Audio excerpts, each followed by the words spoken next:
welcome. Yeah, thank you everybody for coming.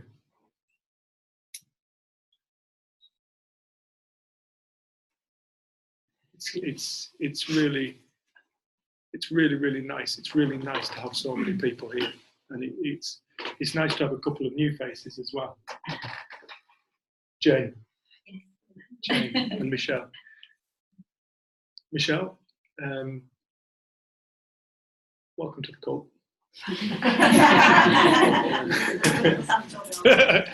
we'll lie you down on this table. Yeah. No, welcome, Jane. I was just having a conversation with Jane, and Jane was like, "I can't believe this is going on." You know, I've been around the principles for quite a long time now, and been reading the books and looking on YouTube. And you're from Kendal, and you weren't aware of this group, so that is testament to how crap we are at advertising. It is. I wasn't looking though, actually, so I just came across you on YouTube, so that I wasn't actually looking for anything in Kendal. I didn't think. It was all American, down in London and things like that, but not around here. There's not much in the north. No. No, there really isn't. I think when I started, there was two of us, and before I started, there was one of us, and that's the lady sat there. This community group is thanks to Sue, sat in the corner. Well, actually, you won't remember me, but you told me about it.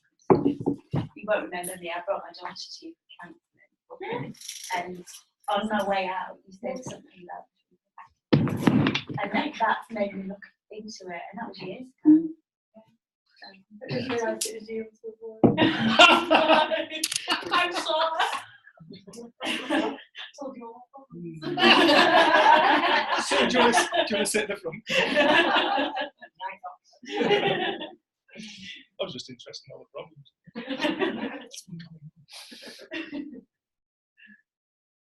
No, it's really nice, and it's thanks to Sue, and I like to pay homage to Sue, because if it wasn't for Sue, I honestly do not think I'd be here. And it's through Sue that so many people have been helped, and yeah, she was one of the people who inspired me to go out and help people and find something that I truly love to do in life, to truly engage with something I absolutely love in life. And no, thank you. Thanks for coming and supporting us and being part of it. It is special people. Yeah. Do you want to start? I was going to say, I don't blame you, in all fairness. Sam said, well, Sue said Sam might like to share a group, and it's up to you. I prefer to just get it out of the way, because it's like the first time. But if you would like to share a bit about your story and what you've learned through this, then I thought it might be nice to do it rather than having to wait to the end, so you can actually. Yeah. So I don't know if you want to sit here or. Would you like to guide me, like help you through? Yeah, step. Thanks. Step. Thanks. Step. Thanks. Step. Thanks. Step. Sit. Thanks. Hello. Hi. My name's Sam, or Samantha on a Sunday. I'll be 33 in December, Christmas Day. And in 2014, I fell poorly. I developed an eating disorder, anorexia. And I was really, really poorly. And before I ended up in the Preston Priory, I was pretty much addicted to taking drugs, drinking, smoking so much weed, getting in trouble. So yeah, that led down the very destructive path of self-hatred. And I hated myself that much that I starved myself, and I ended up in Preston Priory. And I was there for 3.5 months. And after that amount of time, I'd started to have, it's called 40 sips. It's like a really thick yogurt that they give you in hospital to kind of prevent refeeding syndrome. But so after 2 or 3 months of being on 40 sips, I was like, oh great, yeah, no, fixed, thanks, bye, yeah, I know everything, thank you. So I discharged myself, which was a mistake. Or was it a mistake? I don't think so now. So I kind of ploughed on through life, and then in 2017, I got really poorly again, really, really poorly. And I was pretty much an alcoholic. I was taking amphetamines daily, far too much speed. Smoking weed, drinking before I went to work. I was getting in trouble. So eventually I got sacked, lost my job, nearly lost my partner. I got my driving license taken away from me. I had to go for weekly ECGs, blood tests twice a week. ECG is, I don't know what technically It's a they call heart it, but it's a heart. monitor. Yeah, they stick stickers on. Okay. And you make sure that your heart's working properly, because when you starve yourself, you starve all your internal organs, your brain, your heart, your liver, everything just slowly starts to shut down. So I got that poorly that I had to start having these weekly ECGs, blood tests, and my BMI is going down and down and down. And then, yeah, things got really shit. I lost the use of my legs because I'd starved myself that much that I'd lost all the muscles on my body. I couldn't walk. My partner had to put me in the bath to wash me. And then eventually, towards the second admission to hospital, I had to get moved back to my mum's because my partner could no longer look after me. So I stayed at my mum's, my poor mum, for, I don't know, 2-3 weeks. And I was just in bed, dying, literally dying. Well, Sam was curled up in a bed, in a little ball, in so much pain. And at this point, we were desperate trying to get her in bed anywhere in hospital, and we couldn't get her in bed anywhere. No. You know, I was in touch with Tim Farron, I was on Radio Cumbria, just to get Sam in anywhere. She didn't get anywhere, she'd be dead. And eventually, we got to Farron. Yeah, gynecology. They put me on gynecology because there was no beds. So I was on gynecology for nearly 3 weeks with an NG tube. And it was horrific. It was horrific. I had IVs everywhere, and because my skin was so, an IV is like a Intravenous. yeah. They put the pin in so they could like pump all the fluids in. So I had a couple of those in each arm. One was with fluid, another one was with Fortisip. I had an NG tube which was feeding me for 20 hours every day, and it used to drip like fluids in as well because I wouldn't drink water. Up until the point of being on gynecology, I'd not even been drinking water, no tea, nothing. So yeah, so I was in Barrow for 3 weeks, and it was awful. I had to walk around with this stand the man, I called it, stand the man, and it was just horrific. And then, but shortly before that, I met Sue, which was the best day of my life. And she helped me see my own worth in life. And as I slowly started to, I don't know, feed my body, give my body the nutrition that it needed, I could slowly start to think about the information that this amazing lady was trying to give me. So after 3 weeks on gynecology, I got a bed in Glasgow Priory. So off I go to Glasgow. And this admission seemed different because I kind of knew I'd got myself in that position. So I thought, okay, how the hell? Because nobody could do things. They were doing things for me, but nobody was doing things for me. I was like, why can nobody help me? Why is nobody helping me? I'm going, oh, try this. I'm like, yes, somebody just do it for me. And then I slowly started to realise that I was the only person that could pull myself from hell. And I slowly did. It was the most difficult thing in the world to overcome myself. But I did, through the 3 principles. Yeah, and to this day, I will be forever grateful and in love with you. Thank you. Yeah, in a nutshell, that's it, yeah. Thank you for sharing that. My pleasure. Can I ask you a question? Mm-hmm. Can you remember anything that you heard? Was there anything in particular that you heard that helped you move forward in your life? Yes. It was when Sue told me that every thought that you think is not true. And I was like, every thought you think is not true? What?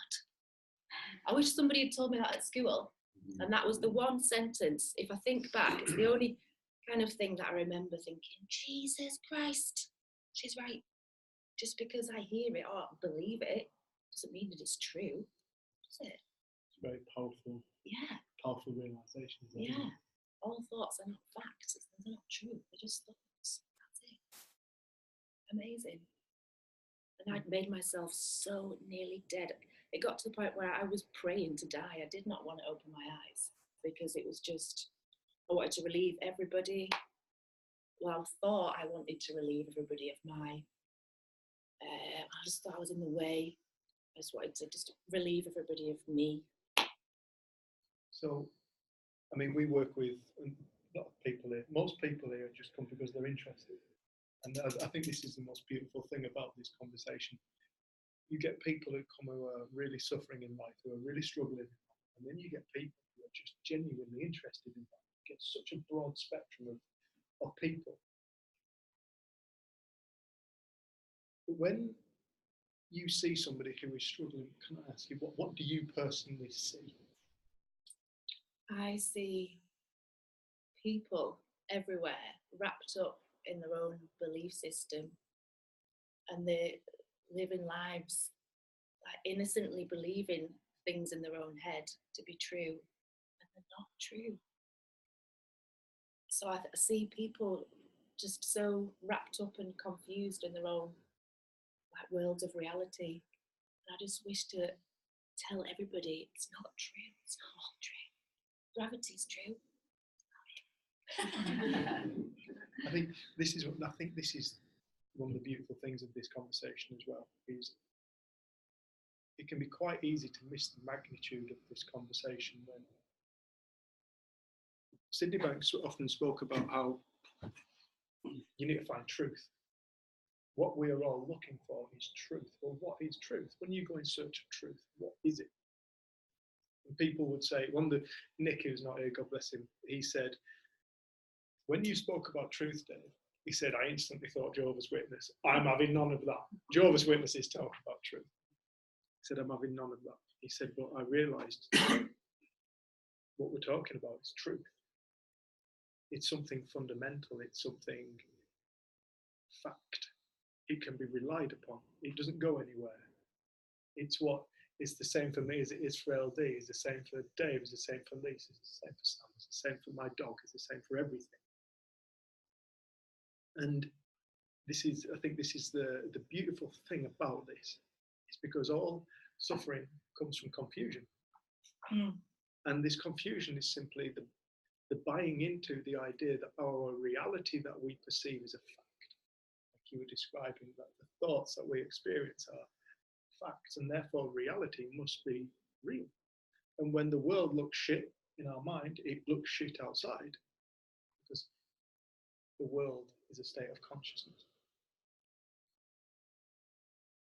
And I think that this is a beautiful thing that you're talking about. You find you start to when an individual starts to recognize what's true, they instantly see, when they find what's true, they instantly see what's false. It's like they start to see the falsehood of life. They start to see that an individual who starts to wake up and recognize that the world, the way we perceive the world, the way that we experience the world, the way we show up in the world, the behavior of us in the world, the behavior of people in the world, is all created from thought.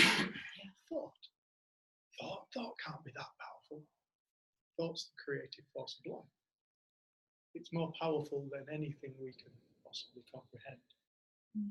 It's like when an individual wakes up to that, they wake up to truth. And there's that saying in the Bible, truth will set you free. It's too true. It's too true. And as soon as I opened my eyes, I could feel all this stuff that I'd built up to be true, like I was this person, that person, I was a bitch, it all just over time just dropped away, because you slowly start to realise, actually, I'm not this horrendous person that doesn't deserve to be alive. I am the most amazing thing in my world. That's all that's important to me now. But it sounds simple, but it's the most difficult thing in the world. But if you practice and persevere, I promise anybody that life is awesome on the other side of that shit that you hear in there. You Can I can- ask you a question? Yes. So when you went to the Priory or wherever you are, what did they tell you that you had? Anorexia and borderline personality and emotionally unstable and depressed. Yeah. And what else was it? I can't remember now. But yeah, I ticked a few boxes. rhinoceros and stuff. Yeah. Now do you class yourself as borderline anorexia, emotionally unstable? No. Because what are they? That's borderline personality. Thank you. Anorexia. Thank you. Emotionally unstable. No, thank you. And I feel free. I am Samantha Jane Lipsey. That's it. I'm not a box. I'm a person. I'm a soul having a human experience. And that's all there is to it. Yeah. And I think they only gave me these labels is because I was so desperate for somebody to help me. I was so desperate for somebody to tell me what was wrong with me. So then somebody said, oh, you've got borderline personality. And I was like, oh, great. So maybe I am. Great. So at least I'll just be borderline personality then. Oh, I'm depressed. Oh, I'll take those tablets. Oh, yeah. Yeah. I'm like this because of this. Yeah, and then as soon as they put you in a box, then they just plied me full of so many tablets. It's just ridiculous. Please. Can I ask, what's your name? Sorry, Michelle. What's it been like for you seeing the light beam that is your daughter sat in that chair from where she was? Just a total inspiration. And just so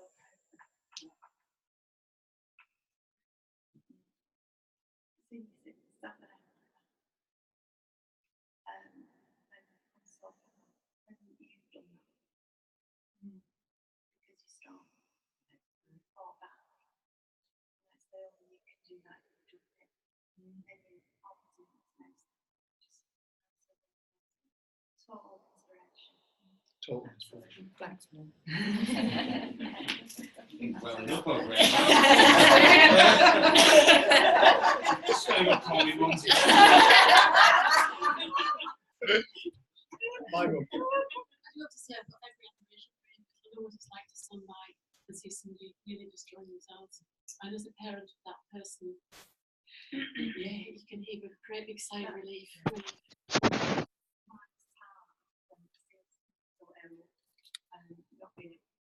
Yeah. Just watching it. Yeah. Dying with smile. Yeah. It's the worst thing. Did you think she joined a cult? Did you think she was on drugs?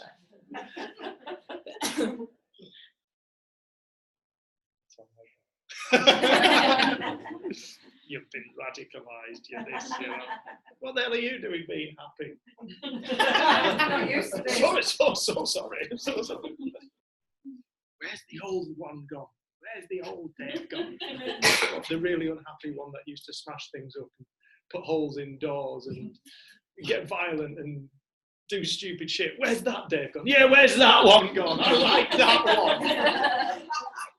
It's never been said that. No, it wasn't. But it's beautiful that you've got the support and my family came. It's Are you beautiful. kidding? Eventually. Have you got a message for people?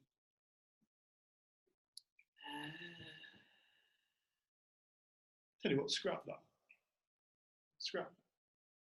Jen and I've got to write an article, and it's a kids' article about what we know about life. What would you tell your younger self?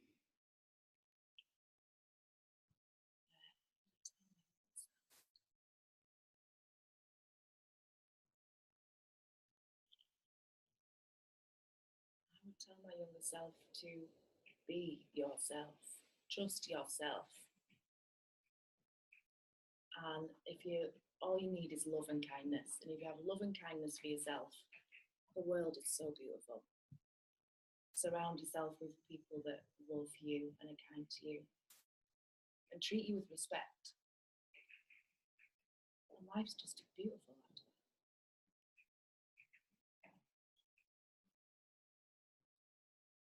Can I ask a question? Yeah. How does your partner with you? He has been through the mill. I was going to say, this is Poor bastard. But I mean, to be fair, ladies, I am extremely fortunate to find a really good bloke. And I am so lucky to have the man of my dreams stand by me for over 10 years. And it's been up and down and backwards and whatever, but he's a strong little and I love him to bits, and I think if you have the support of your anything is possible, because all you need is and family and good friends can do that.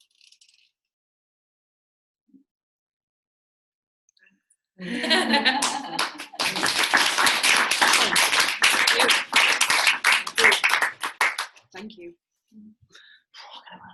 You go on have a drink. Thanks, Sam. Thank you.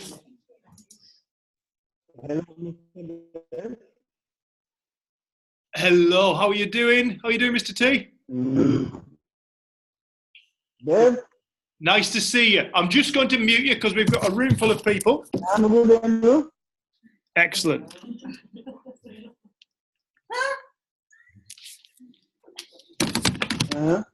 Cool. I'm just going to put you on, Everybody? T. I'm very well. Bear with me.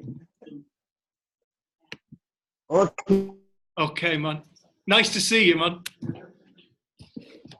That's Mr. T from South Africa, now moved to Canada, Montreal, is it? No. It's French Canada. Yeah, French speaking. French speaking Canada. Bonjour. Could be Quebec. Aye. Eh? What? Well done, Ed. Oui, très bien. Bonjour, eh? So, what's the it at the end? Yeah, it's looking at isn't it? Is it?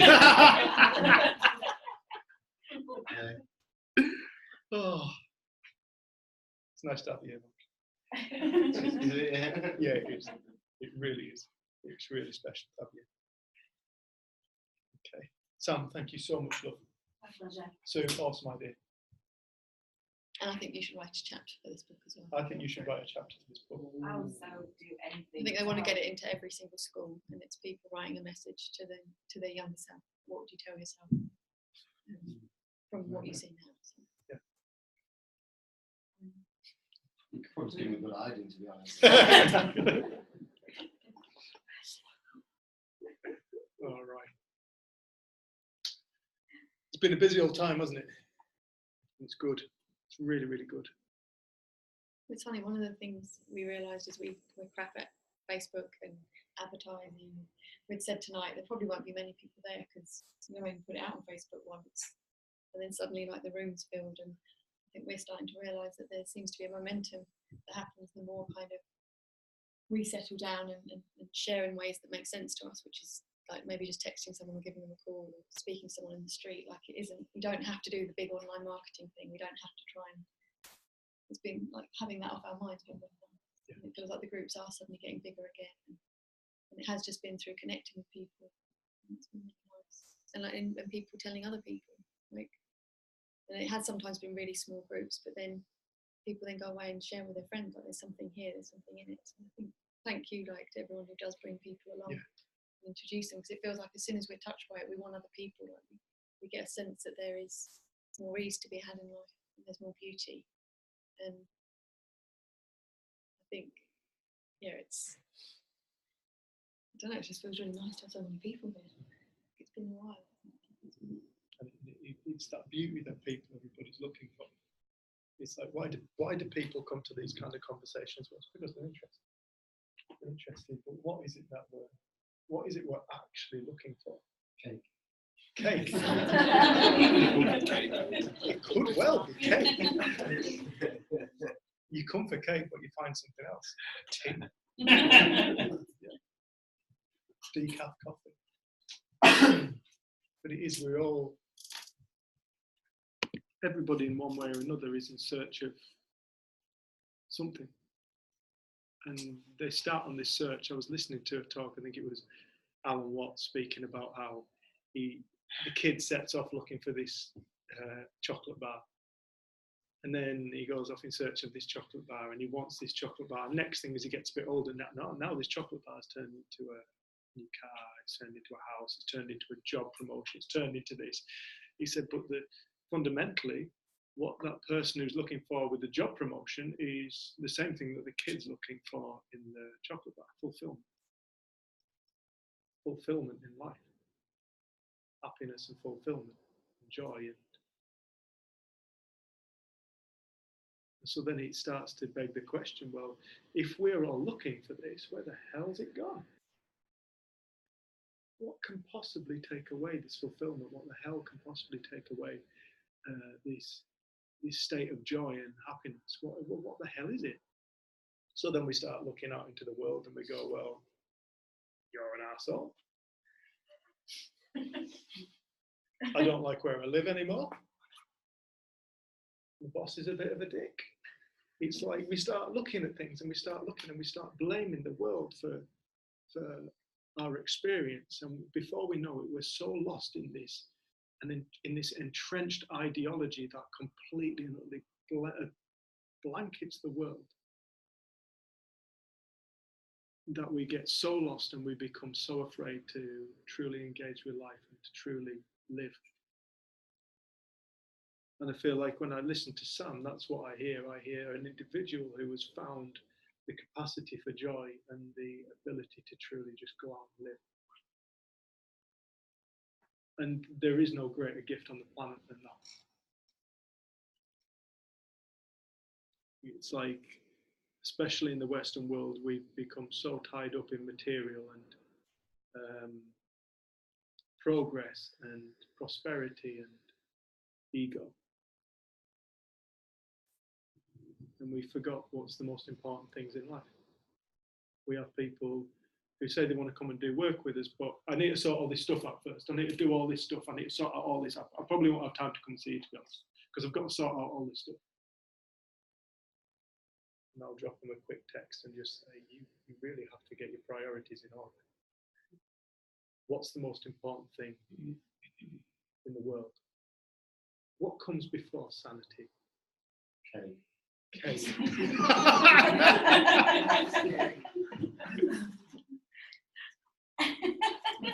You could be onto something. That carrot cake in Grasmere at Emmersdale pitching, might get a free sample. It's pretty awesome. But we get lost. We get lost in this game of life. And it's only when somebody comes along and goes, here Dave, here Sam, here whoever, come here. I want to have a crack with you about something. And all this worrying and stressing and wanting to kill yourself you've been on with. Why is that? Oh, well, because it's a breakdown of this, it's that, it's blah, blah, blah. Story. And then that individual goes, no, it's not. You're looking in the wrong place. And then we can hear that conversation over and over and over and over and over and over and over and over again, till we're so sick of it we think we know it. Until one day, like Sam said, we wake up to something within ourselves. And then when we wake up to that thing within ourselves, we realize it's never been anywhere other than exactly where it's always been. It's what we are. But what's been hiding this thing? What is it that's been hiding what we think that we are? What is this guise? What is this camouflage? What is this cover? No, it's not cake. And when somebody wakes up and realizes the simplicity of life, it's like they see it's something so normal and so natural and so everyday. And it is thought. power of thought. And to an individual who starts to wake up to the power of thought, Sydney Banks, who first articulated what I've come to understand through Sue, he would say, you know, what I'm talking about isn't anything new. This is nothing new, people. I don't want people to think that this is a new approach, because this is not an approach. The three principles is not an approach. It's not an approach like NLP or CBT or counseling. This isn't an approach for people to implement, to remember, or anything like that. This is not an approach. This is simple, down to earth fact. But the thing is, when an individual starts to wake up to fact or truth, it has the most dramatic, transformative effect on their lives, and the therapeutic value is incalculable. Did I say that word? People knew what you meant. Incalculable. Incalculable. Uncomprehendable. And that's why we share this. Because we know that when we speak to people, it doesn't matter wherever that individual is in the world. Mr. T in Canada right now. We've got Anna in Norway. We've got Doran, bless you, dude, in South Africa. Lou down south. Karin from Sweden. Martin from Sweden. It's like we've got people from all over the world online now. And we've got people who've travelled from around the country here with us now. And the beautiful thing is, it doesn't matter who we speak to. We know for an absolute fact that what we're speaking to exists at the essence of everybody's very being. So what is it that covers it up? It's stories. What is it that takes away our happiness and our joy and our fulfillment? It's stories. It's beliefs. Sam, you spoke about beliefs. It's beliefs. It's what we think we are. This is something that is commonly referred to as ego. And in many traditions around the world, they say, if you want to find peace and freedom, you want to find God, you've got to see past ego. So then people set to try to see past the ego, and they engage the intellect. Right, how am I going to do this? Let's go and see past ego. We try and see past the intellect, using the intellect. The intellect and the ego are all the same thing. It can't be done. And it seems like in the quietest of moments, when nobody's watching, when we're just minding our own business, all of a sudden, a penny will drop. A word will come into mind. A phrase will come into mind. A realization. We were working with a good friend today who a leaf tapped him. And he had an insight. This stuff comes in any moment. It comes when you're least expecting it. You cannot create it. What is insight? Insight is knowledge beyond the intellect. It is knowledge from source, you could say. What some people may call source, some people may call mind, some people may call God if they're religiously disposed or happy to use that type of word. I'm happy to use it. I'm not religious, but I have an appreciation for the creative force of life.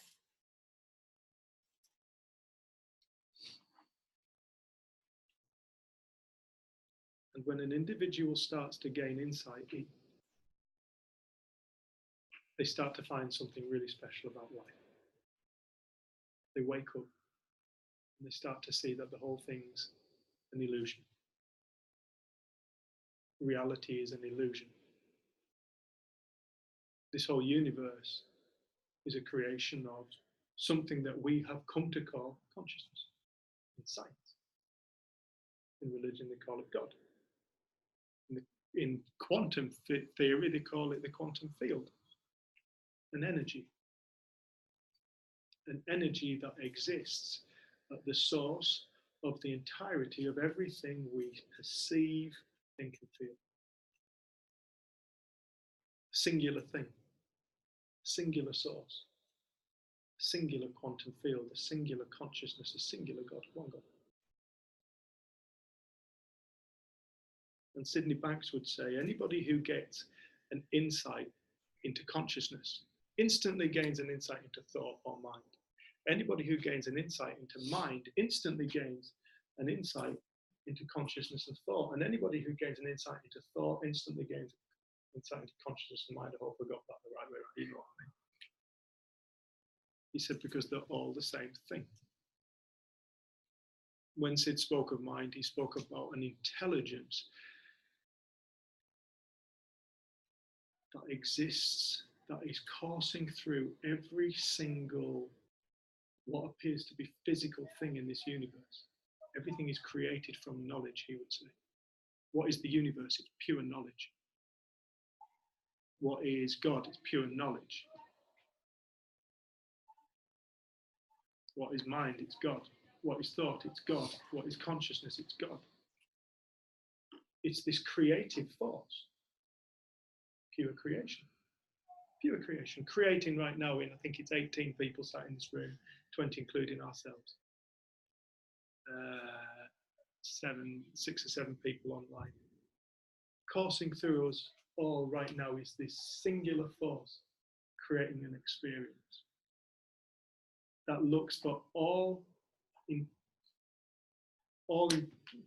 intentional intents and purposes as though we are living in a material world that is outside of our being, and that somehow this material world and its people and its doings and its beings and its happenings has a direct effect on our being. For an individual who wakes up and sees that's not true, they find freedom. And this freedom is the capacity to fully engage with life and go through life and to take on life, understanding that they are a completely and utterly unbreakable soul. So what was creating the broken feelings, what was creating the idea that life's impossible, that it's difficult? It's beliefs. What are beliefs? Thoughts. I was going to say as well, I think you gain quite a respect and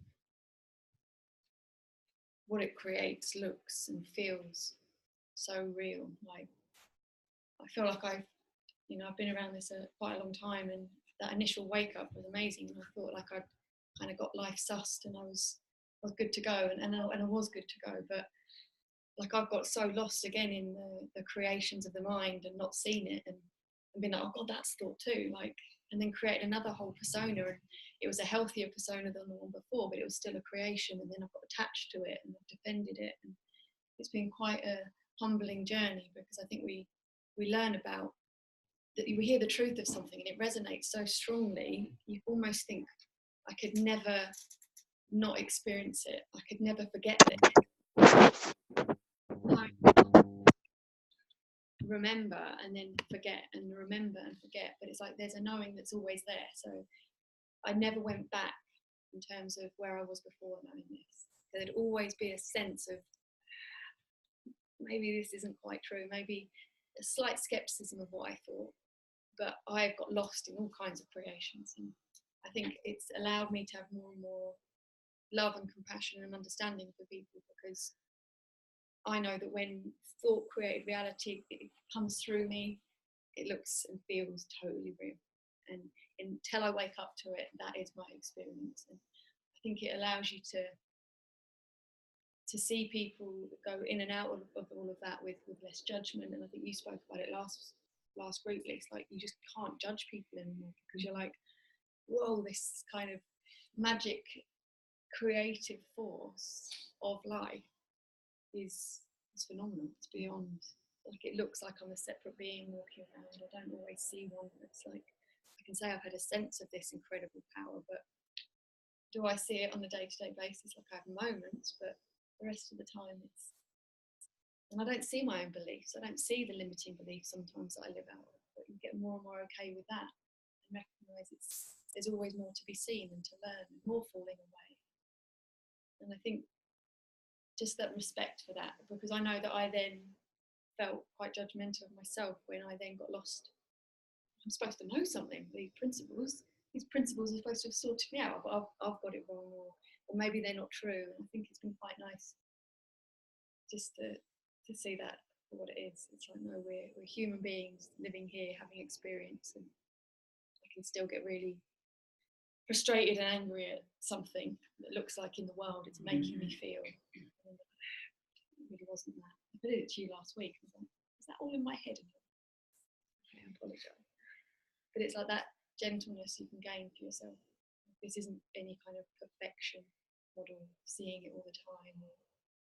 But we can learn. And you often say, when you're almost having a shit time, you're kind of a bit excited because you know you're going to see something at the end of it, or notice something, or learn. Suddenly even the way that you go through tough times is different, because you recognise that there's always something to be seen or to learn, and that there's an intelligence not just to the peaceful times, there's an intelligence to the storm, there's an intelligence to the weather systems, there's an intelligence built into us. And I think respecting and gaining understanding of that, I think we freak out less at the weather systems of our mind, and we allow them to come and go and not wreak as much havoc as maybe they did before. And once they're past, get to experience the next weather, rather than reflecting on what happened yesterday or the storm that happened. It's like next moment, next moment, next moment. And I said to someone yesterday on a call, like, if your mind was wiped with your memories, what would still be there experiencing? But you've got no memory. There's still something there experiencing, and then something else would be created and would create. But what is it that's there without all of the story or the memory or the ideas? That's kind of what we're trying to point to with this. Like, that backdrop hasn't ever left. It just gets covered up and clouded over. But the backdrop hasn't gone. So it's not that you're okay once the storm's passed. It's like you're all right in the storm. And that, I don't know, it can be so easy to judge our experience and want to be somewhere else, or get over something quicker, or please just recognise it's just thought. But I think there's value, and there's beauty built into all of it. And I think, like I was saying to you, I used to be such a, if it's nice weather, I'll go for a walk. If it's not, I don't. And then Dave's like, when you move to the Lake District, you're probably going to have to change your mind on that one. And like, we've been for these beautiful walks, and we started to see, like, just going out in the pouring rain with Rust at night with the head torches and seeing beauty there. And I never would have done that. I would have missed on that, because I'm like, I only go for walks when it's nice. And I think that's the same with our moods and our experience. Like, you recognise there's beauty to be had in it all. And it's not a judgment thing. It's not us getting life wrong thing. And I think it's quite easy to forget that. And I think especially when we have those kind of moments, I'm going to keep this. This is the one I like. I'm going to keep these. But it is a freedom for all. It's the freedom to truly feel, isn't it? It's like, as you were speaking about that and going for a walk in the rain, it's weird I can say walk because Russie isn't here. Yeah, I got for W. Edward totally misconstrued what that meant.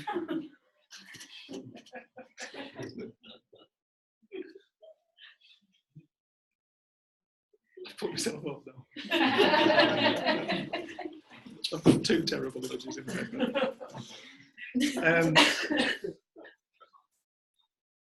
Yeah, it reminded me of this. It reminded me of this lad when I used to talk in prisons. I've mentioned this a couple of times, but he was a lad who, he was a Jehovah's Witness, and he argued with me the whole time. Just argued with me, argued with me. Bible says. And I left the wing, and I went home, and I came back the next week, and this lad came running up to me, AJ or something like that, I called him. One brown eye, one blue eye. Beautiful lad. And he came running up to me, and he was like, Dave, I've had to wait all week to tell you. He said, when after you left, he said, I went back to myself, and I said, I realised what you're saying is true. It's true. He said, the prison is not these fences and these walls. He said, my prison's been my mind. My prison's been my mind. That's why I'm in here. And he saw it. He saw the confinement of his belief system. It was bizarre. Working in that place, I want God bless this lad. I remember this lad, he was a gypsy. And he got this insight, sat in a room like this, we were chatting away, and he got this insight. He was sat to my right here, and somewhere where Sharon is, and he just went,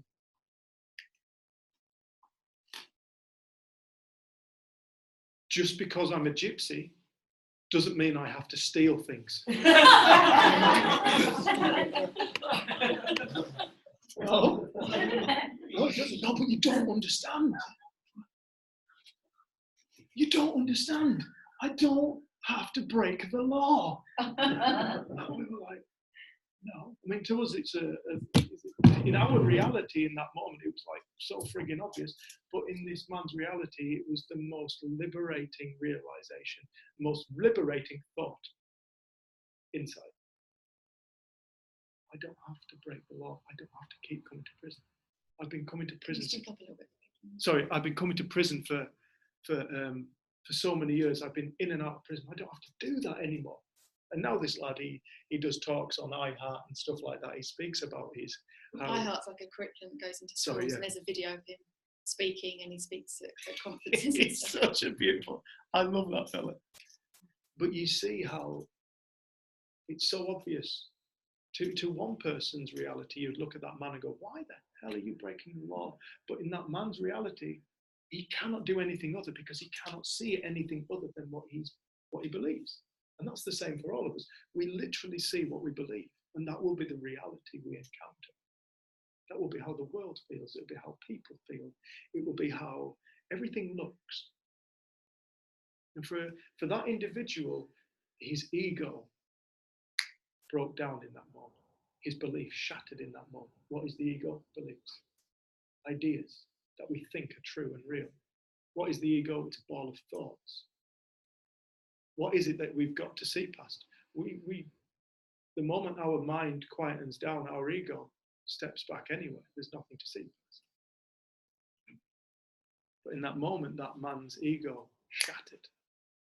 I don't have to break the law anymore. He found freedom from his stealing. And it's like that, as you were talking about how, you know, you can now go for a walk in the fells, and it's raining and it's dark, and there's still a beauty there. It's a beauty. It's like I remember a man saying to me, Dave, I want the freedom that you have. I said, okay. Well, what does that look like to you? And he said, well, you're always happy, you love people, and you live a very peaceful life. I said, that's not freedom.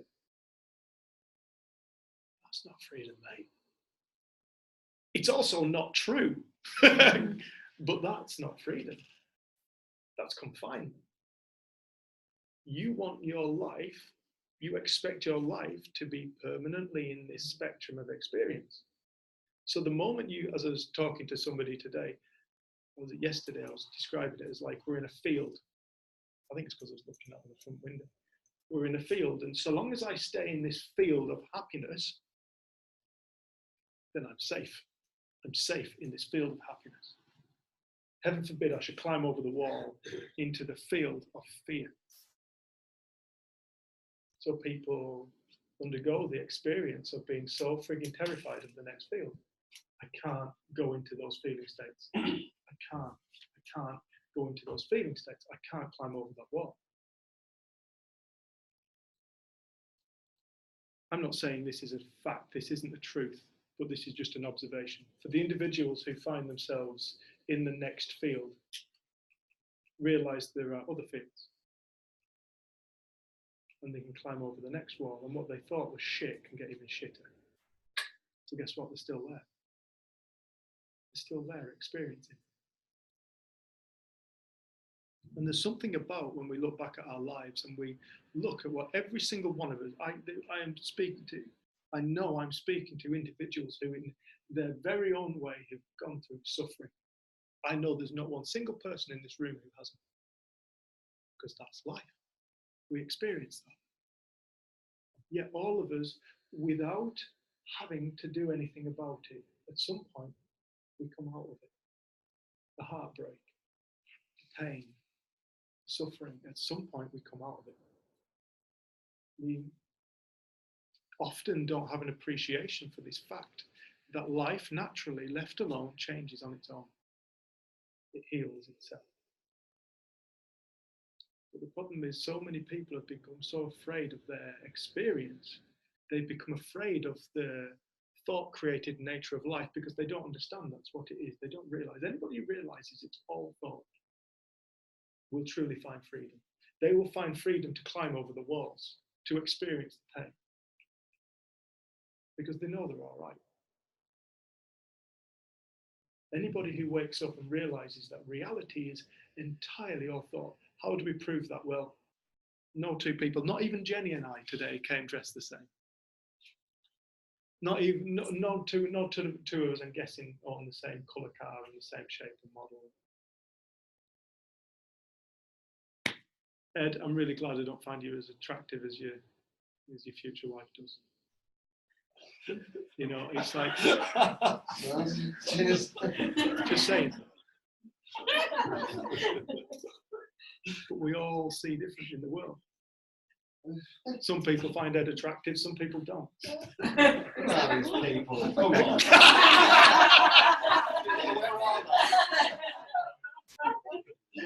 right, you might have a point.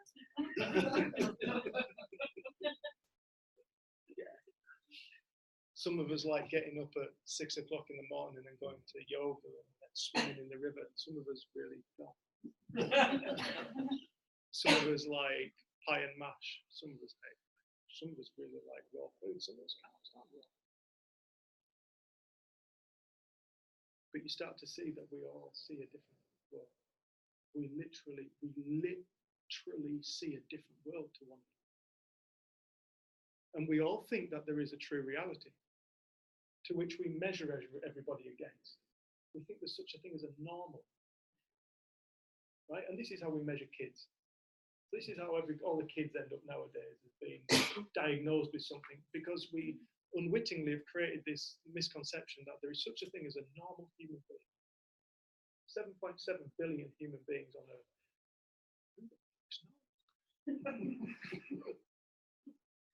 Who sees the true reality? Who is it? Who is the one individual of all the separate realities on Earth who sees the true reality? It's all of us anonymous. The world we see appears true and real to us. It will be. But you ask the next person what they see. You go to a football match and you watch the same bag of wind get kicked around by 22 players. There's 90,000 people in the thing. No two people watch the same match. Same things going on. Totally different experience. Where is reality?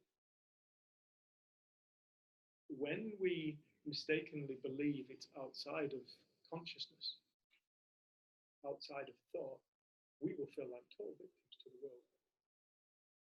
We will feel like we need to have everything in order for us to be safe. And people do this. This is why wars are created. Because people are scared.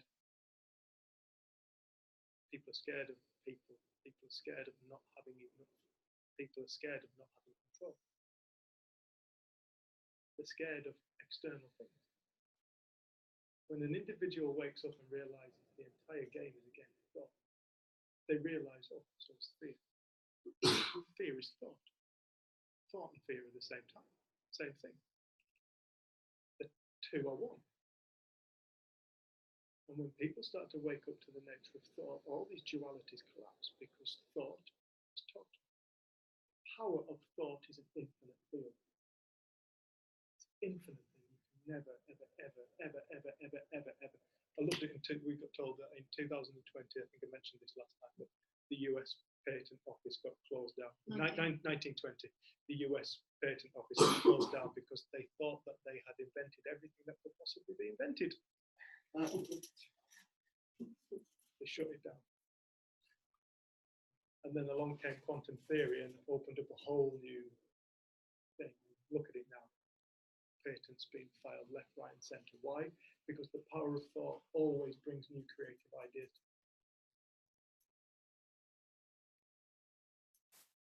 And all our problems start to come when we start to identify with these thoughts. We think that's who we are. Whether it be somebody suffering from depression, whether it be an anxious person, whether it be a whatever, addicts.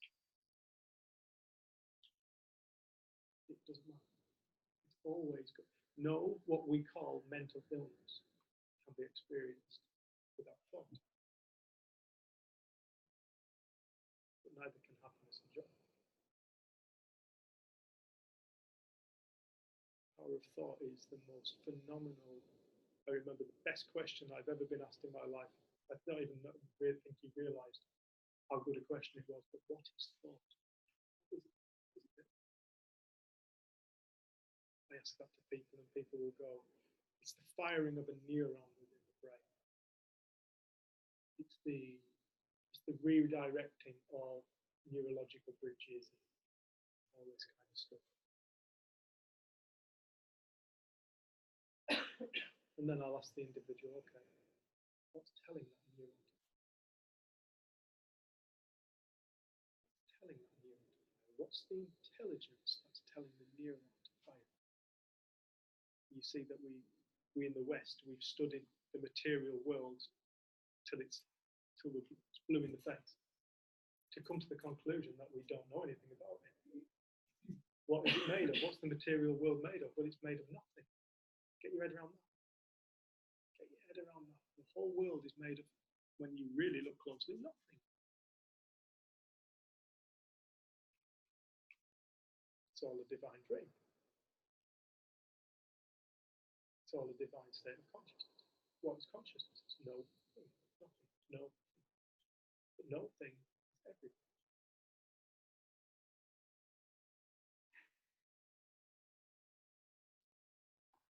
And this is why this conversation really, really, really, really, really, really helps me. Because they get back in touch with what is true about life, as opposed to being stuck in the same old one day story. You start to realize that the story of Dave is just that, a story. Dave is a story. What is it? Memories. What am I? What is my ego? It's all memories. You ask me what I am, I'll tell you everything I did yesterday throughout my lifetime. I'll tell you all that. It's all memories. That's what we are, all the memories. But what are we in essence? With the creative force of reality. With the creative force of life. Everybody's that. Everybody's the same thing. We all think differently. We all see different worlds. We see different worlds the moment our thinking changes. The world changes. Only that. The moment I was splitting wood yesterday, I was in such a foul mood with my neighbour. Such a foul mood. Oh, I couldn't tell you, I couldn't describe conversations we were having. Such a foul mood. Splitting wood. Spraying the hell out of this wood. And then all of a sudden the thought came in. Remember last time you spoke to him? Yeah, it's really nice. He was really sound. You were really sound with him. Do you remember that day? The world looked bright. This man didn't look like an asshole. He hadn't changed, he wasn't even there. And yet I was experiencing the suffering of him. Where is suffering created? But also, where was the peace of mind and the acceptance created too? It's created in thought.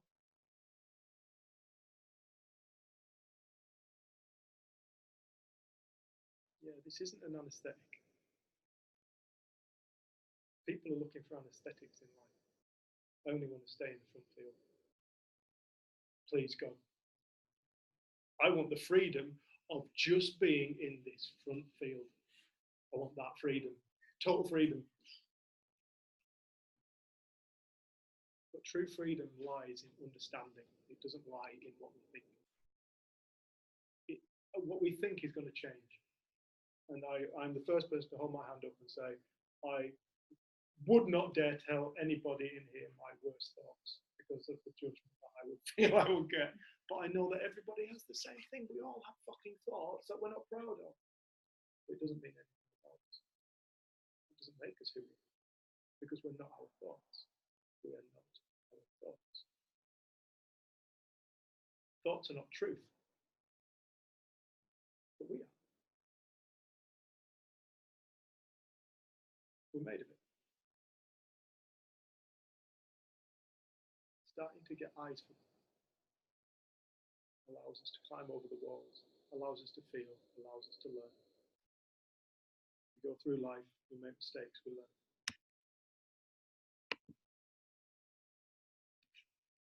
Beautiful. The whole game's beautiful. It truly is a beautiful thing that we are born into.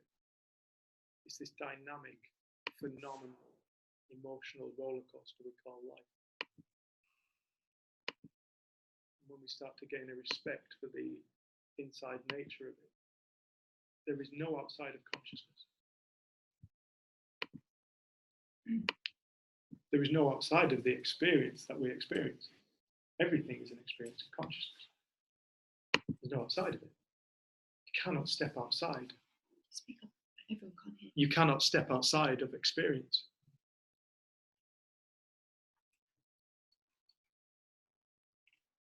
And having that singular place to look, it's like some people describe it as a North Star. I know where home is. It's not out there. It's in here. I'm lost. Where's my North Star? I know I'm lost. But I'm not lost. It's all thought. The whole game is thought. This thing that we've taken for granted, we've analysed the hell out of. We've studied thoughts till, this is what people do in psychology, they study thoughts, and feelings with no appreciation or consideration of possibly considering what is this force that we call thought? What is it? And this is one of the things that Sid did. He unified spirituality and science. He unified spirituality and psychology and said, you know what, both the same thing. It was a false split that took place, I think it was somewhere in the 17 or 1800s when science was becoming really big. We don't talk about spirit. Spirit's church shit. We're talking about hard and fast facts. So we'll ignore that. We'll ignore consciousness. And Sid brought it back together for people and went, oh, no. Spirituality and science are the same thing. Psychology and spirituality are the same thing. Consciousness is spiritual. The mind is spiritual. Thought is spiritual. Not in an airy, fairy, farty, fluffy way, robes and shit like that, but in a formless manner. In the formless, in the non-physical, the energetic, the energy matter.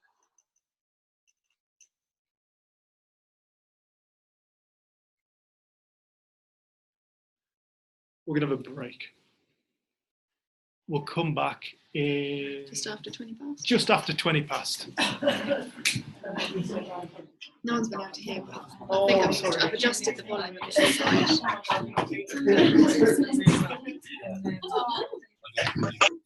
Thank you. I know the money. Oh, right. We forgot it. The money's in this. Oh, right. I'll sit on the floor. All right, nice to meet you. How are you? All right. Yeah.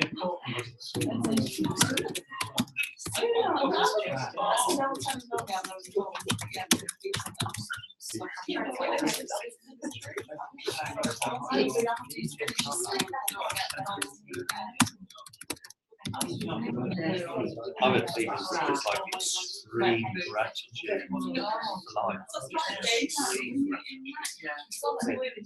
You excited? You're terrified.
There's a bit of time before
Kettles are boiling.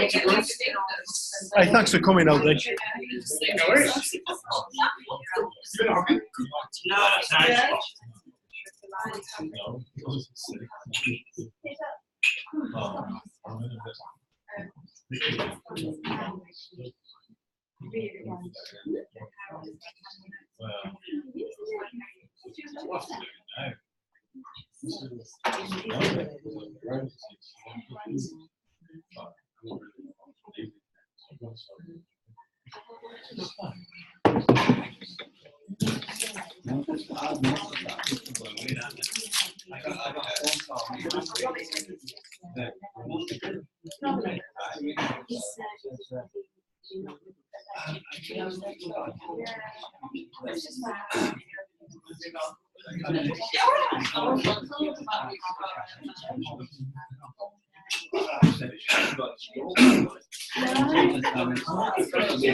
You are? Have it yourself.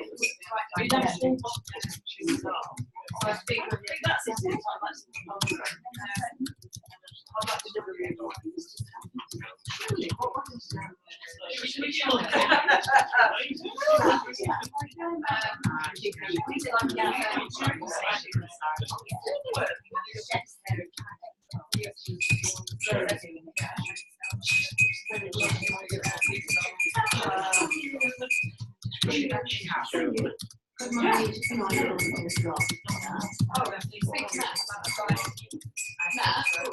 the guy who you trained with? I knew.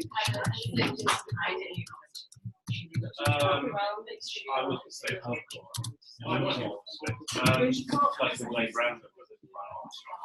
Yeah, she's sorted on lunch holiday. Oh, he's very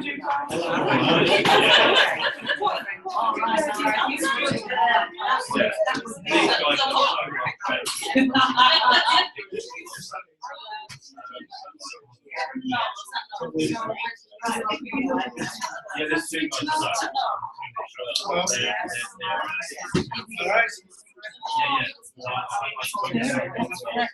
they're not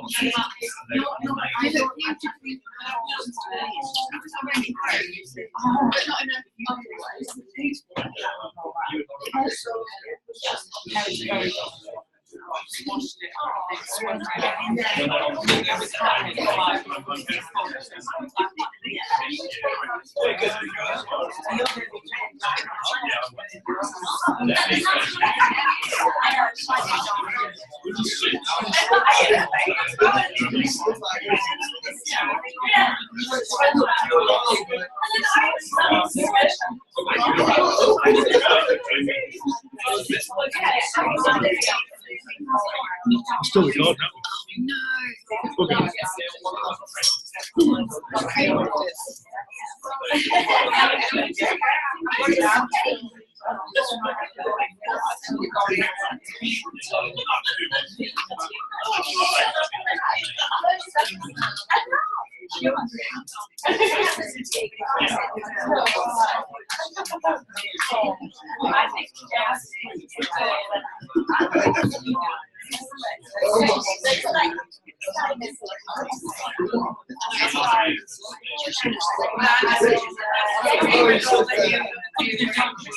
Okay, if we could take our seats. If we could take our seats, because there's people online. Thanks, everyone.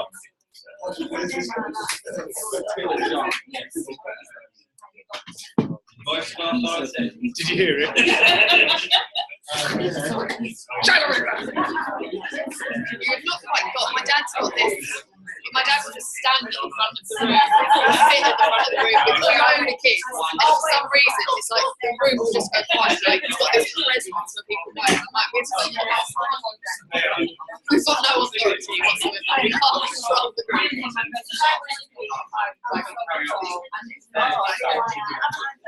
I thought Dave was just going to sit down with the kettle. He's got a tea bag in it.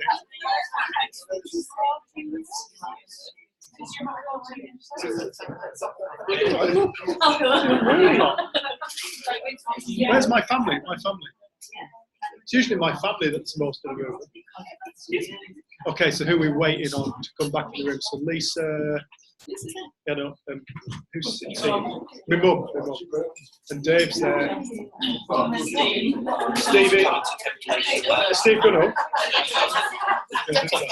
Oh, yeah, exactly. bad company corrupts good characters. Is what? Is it John? Right, can we take our seats, please? Wow.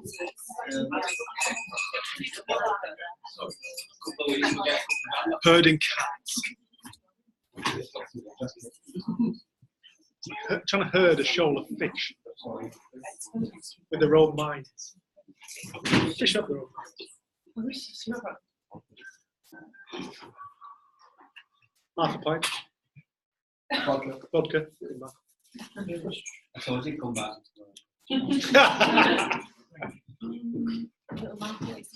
Steve, it's your initiation tonight.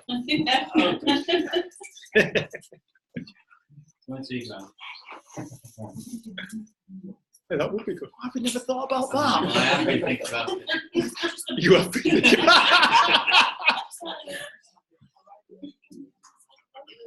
We could create a proper cult. Initiation ceremony. I'll get some t-shirts. Totally missed an opportunity. Charles Manson, yeah. Everybody drink this. Mushroom. Mushroom, no.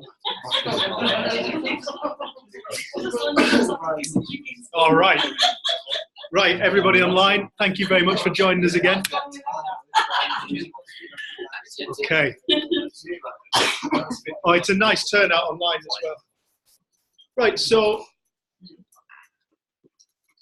got about half an hour left. What we thought we'd like to do is just open it up to questions. Has anybody got any questions or comments? Or is there anything that's kind of ringing true for people? Is there any observations? That goes to people online as well. If you're online, probably best off, what do you reckon, typing it or speaking? Or I'm not sure it's happening. if you've got something, any questions online, please find a way to communicate with us. Seance, yeah. Everybody all on.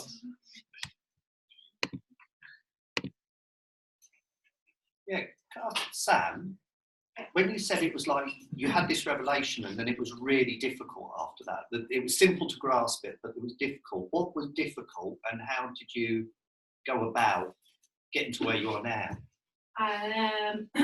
So when I heard that all the thoughts in my mind were not true, that was a massive eye-opener for me. But then I very quickly realised they're all still in there.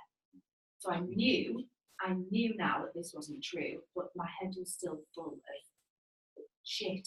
So then it became really difficult to fight right and wrong in your head, if you will. Like soul and ego, it was a battle. But I knew the truth, and you have to keep practicing and keep learning about yourself and teaching yourself. I taught myself to love myself all over again. But it's difficult to, when I made myself that poorly, it was really difficult not to hear that I was a stupid bitch, fat bitch, blah, blah, blah, blah. But over time, it's doable, and like moment by moment, you learn not to listen to your ego anymore. That's trying to derail you from your soulful experience. Does that make sense? Yeah. And have those negative thoughts, are they less intense now? Yeah, a lot less. I won't lie and say I don't have them, but I'm nearly like 3 years in recovery now, so it's easier just to, I literally just like flick them away. I remember I used to do that in hospital. I used to hear like, oh, don't be that. Yeah, and that's just my way of physically just getting rid of those that are not helpful. So doing that over and over again, even now, it gets easier. Do you know there's something else now behind the thoughts? Sorry? Do you know there's something else behind, like some source, or have you touched that spot? The greater consciousness, greater mind, everything is all energy. And you know that now? Yes. Yeah, and I'm really into it about the solar system energy. Like it. Anything is possible. Anything. If you think it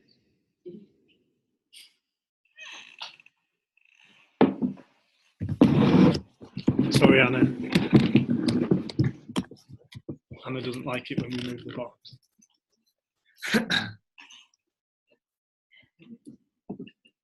It's a really beautiful point to end on. Anything is possible. It's like, it's true. It's the ultimate truth. Or it comes from the ultimate truth. Anything is possible. Yeah. You only have to look around this world. It's like we come across a limitation in science only for it to be disproven. Chernobyl. No life will live there for thousands of years. Booming. Regardless of the radiation, regardless of what science believes, the knowledge that they had until that point, no, science, life is booming in Chernobyl. Anything's possible. In the nuclear reactor in Fukushima, there's a mold growing in the nuclear reactor. Life just will. That's what consciousness just does. You know, and we become so afraid of life. We become so afraid. Because ultimately what we kind of fear is like we fear complete annihilation. You know, we fear it. This is why people are so afraid. I was speaking to Brad earlier on today, like, and we were saying how people come to us and they're like, I remember saying to Sue, stuff, my own personal experience. When I went to Sue, I remember thinking, I just want rid of my depression and a bit of my anger. Just keep some of it, because some of it's quite useful when I need to go and batter somebody. But get rid of most of it. So, you know, it's like, let's put a pie chart out and let me just tell you what I actually want removed. How much pie I want to be left with. And then, because I was so afraid that if all my temper went, if all my anger went and all this thing, who am I without that? It's like when people's like, it's like an addict who is trying to get over a substance. It's like their biggest problem is, what would I do then? What would I do then? What would I do here in this situation? Then what would I do? It's like the mind can't comprehend it, so it just assumes annihilation. We're just going to just implode into this space and just be nothing left of us. What am I without depression? So many people come to us with depression, and it's like, oh no, you know, it's familiar. I'm safe with depression. I'm in the field. All right, it's a shit field, but you know what? I know it. It's safe. It's familiar. People are so afraid. The ego is being challenged, the beliefs being challenged. People hate having their beliefs challenged. Hate it. That's why people argue. Why fights break out. But at some point, there's this thing in the lost chapters of Thomas, and Jesus spoke about how he said every single soul will wake up. Every single soul will have self-realization. Everybody, everything will realize itself. Every single person will see past their ego. When they do, they will find that it has truly been a spiritual reality. There is nothing to be afraid of. It's all the same thing created. It's created us, it's created the world, it's created the universe. If a meteorite hits the earth, it's consciousness doing it to itself. Every single war that's taken place is ultimately consciousness created. This is why people who wake up to this start to fear less. It's not that the ego doesn't go off on some mad frigging trip about something. The ego will do. We'll get lost. We'll believe. We'll think. Thought creates reality. We will experience it as though it's true. We will get lost. But once somebody has got, I was just speaking with your mum, and forgive me, Michelle, I said, are you still worried about Sam?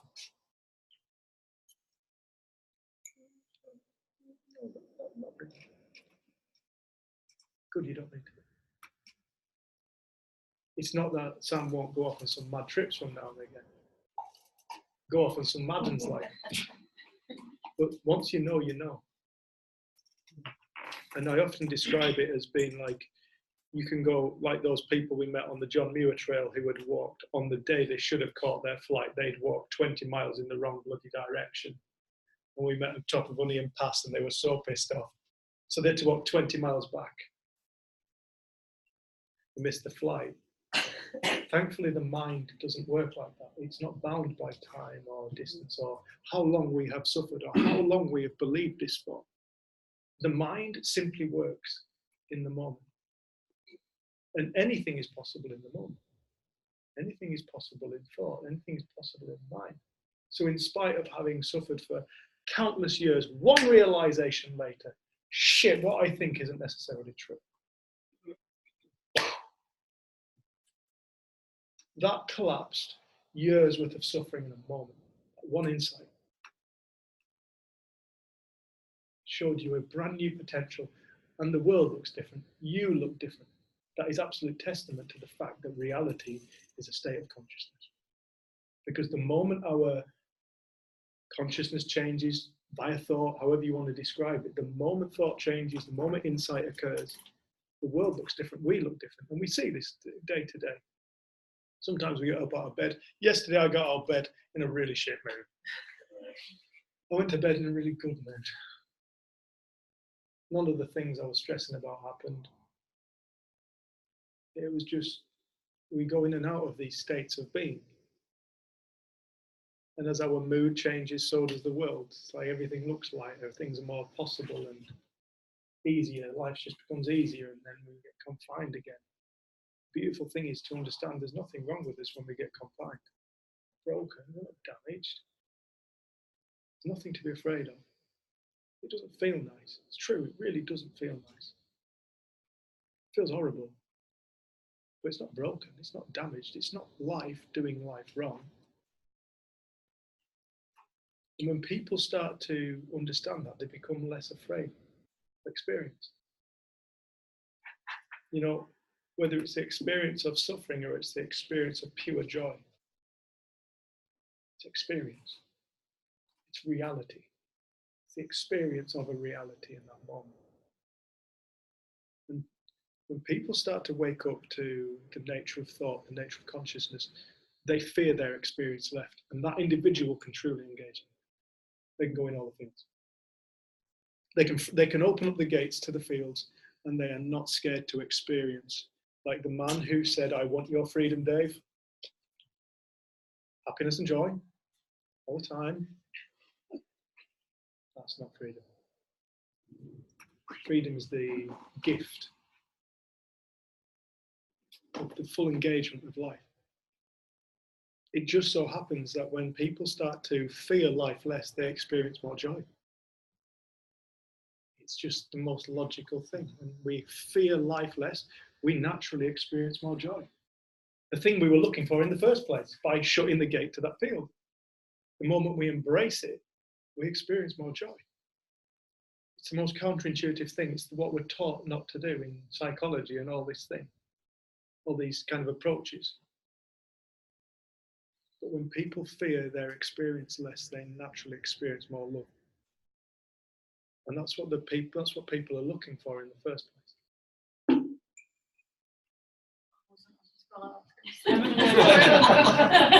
Sold. I remember, Dave, when you had your shapeshifter, and like being around Dave was so different because there was no reaction at all. And for I think it was about a year, I didn't really feel like I knew Dave anymore. He could bang on about all this stuff. But then when I had my own realization for myself, I realized how much worry I'd carried for him, and actually that I never needed to worry about him ever again because he was completely okay. Once I'd realized what I'd realized about life. Can you talk about through Dave?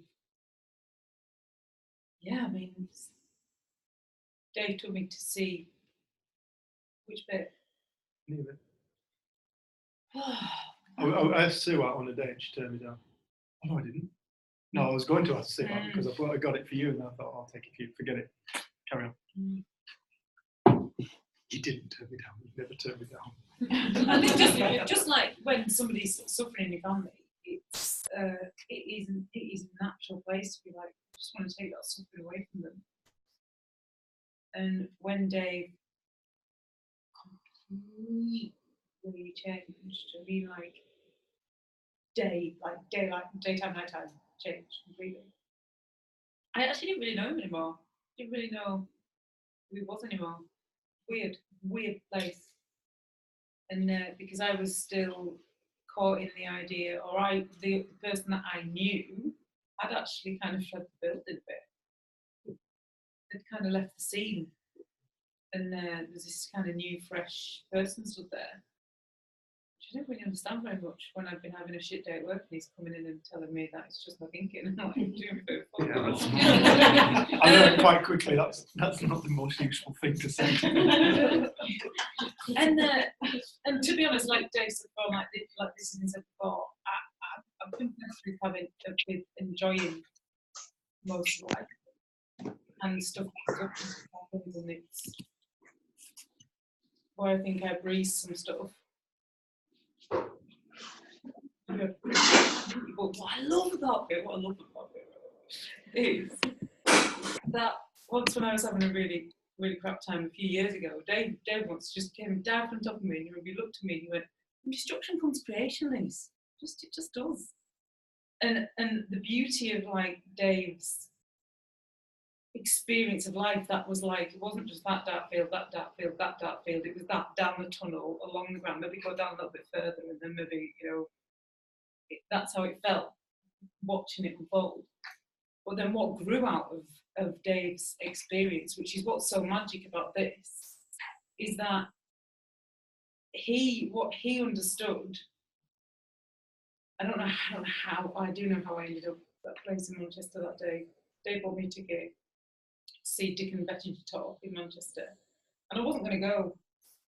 And then somebody said something to me, and I just, it was like a momentary thing. It was like on the morning, like, all right, I'm in. And Dave was just like this transparency in the car. It was so annoying. It wasn't what I was used to. And the conversation we were having at the time, I was kind of expecting a reaction and I didn't get one. And I can remember pulling a bit of a mood on the way down, and because I just didn't get him anymore. I just didn't know who this person was really. And then when we walked into these rooms here taking Betty to speak, I had no idea what this was about. And then I had no idea. I didn't want to know. It was like, Dave, this is your thing. Life's great. Anyway, what you plopping on about? Anyway, I went and sat, and about 2 hours in, wasn't it? Jen was actually there. We didn't know Jen at the time. Jen was actually there in the. I thought she was so arrogant. And Jen was there in the crowd, and Dickon just drew this line on the board. He'd been talking, and I just really liked him when he was talking, because everything he said was just logic, just ordinary stuff that I think can so easily get missed. Just like I think when you look at anything in life, the more you strip it back to its basic foundation of how it was built, the more you understand the construction that is in front of you. And that was basically what Dickon was talking about. He wasn't talking about anything that we don't already know or realise, but something inside me changed in those 2 hours. It was massive.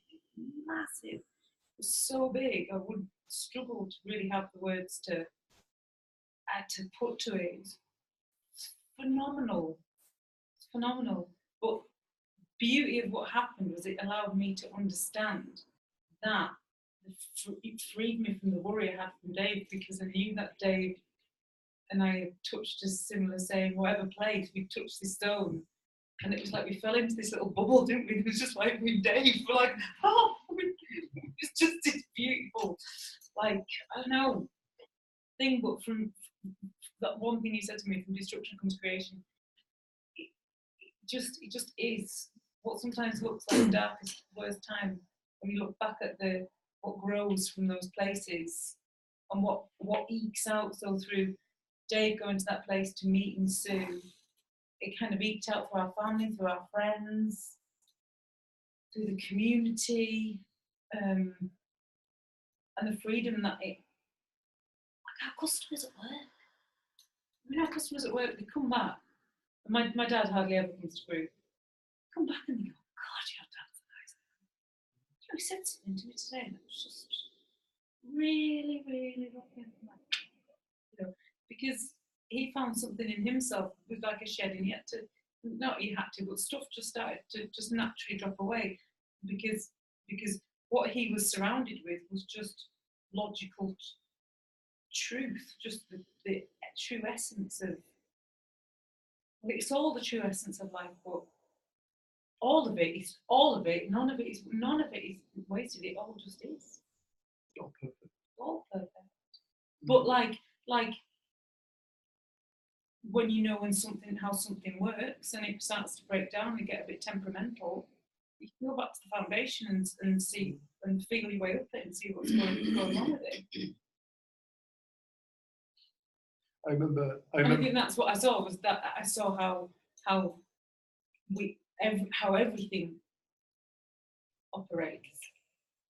Isn't it?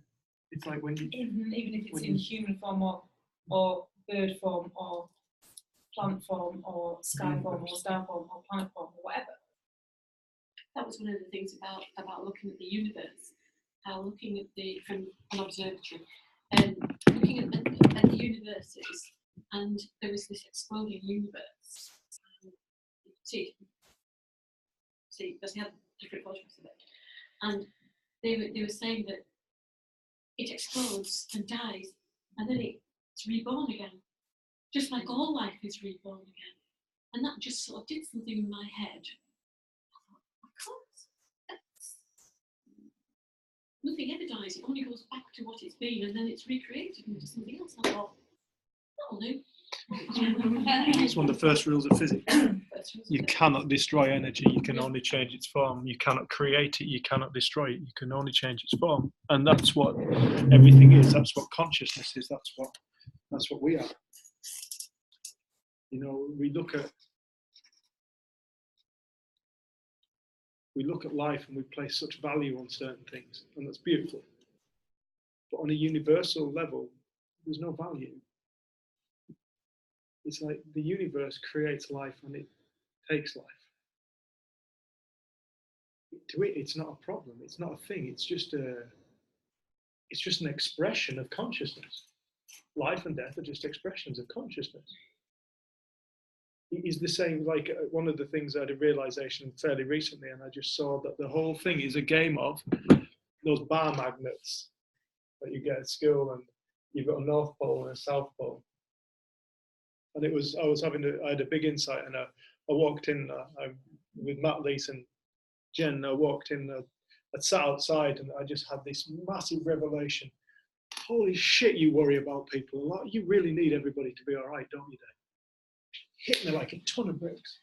And I walked in and I said, you know, I've just seen something about my ego. I worry about people. I've worried about the world so much.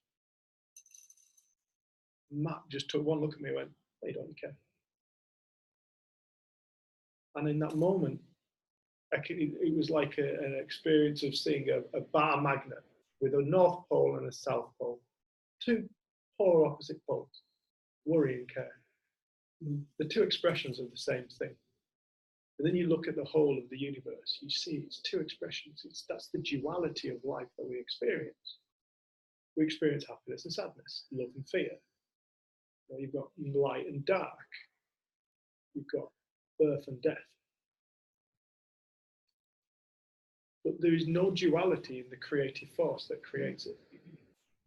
It's not, as we were speaking today, that everything is connected. It's not connected, because to connect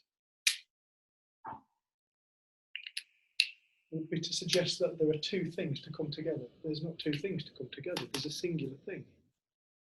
Everything is the same thing. Everything, no matter what we look at in the universe, has been created by the same state of consciousness that enlivens all of us. What enlivens the universe is the same thing that enlivens us. What enlivens the sun is the same thing that shines through us. It's an energy. It's incomprehensible to the intellect, but every now and again, an individual can drop into it and realize it. And when they realize it, they realize God. They realize the simplicity of everything and how there is truly nothing to be afraid of.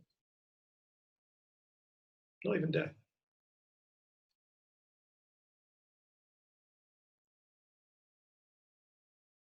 I remember sitting outside. I remember we went outside. I bought you that ticket for your birthday, and you said no. I'm not coming. And then Ewan said, I think you should go. I think he's offering you an olive branch after a very difficult chapter of our family's history. Mm-hmm. And eventually he came. I was just about to ask you, so, which came, which I'm really thankful for. And I remember we went out, a couple of people heard me talk about this, but we went outside and we sat down in this square in Manchester. And we sat down there was this Asian lad playing a guitar, and he had the most beautiful voice, didn't he? And he could play that guitar and he sung. And then there was no seats there, so we walked around the marketplace and back to this Prosecco bar again. And it just so happened that two people had sat right in front of him. So Lisa and I went and got a bottle of Prosecco, And we sat down.